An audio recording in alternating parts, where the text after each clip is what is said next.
అందరికీ నమస్కారం.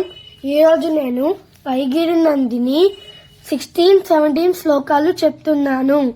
విజిత సహస్ర కరైక సహస్ర కరైక సహస్ర కరైక నుతే హృత సుర తారక సంగర తారక సంగర తారక సూనునుతే సురత సమాధి సమాన సమాధి సమాధి సమాధి సుజాతరతే జయ జయ హే మహిషాసురమర్దిని రమ్యకపర్దిని శైలసుతే పదకమలం కరుణా నిలయే వరివస్యతి యోను దినం శివే ఐ కమలే కమలా నిలయే కమలా నిలయస్స కథం న భవేత్ తవ పదమేవ పరం పదమిత్యనుశీలయతో మమ కిం న శివే జయ జయ హే మహిషాసురమర్దిని రమ్యకపర్దిని శైలసుతే.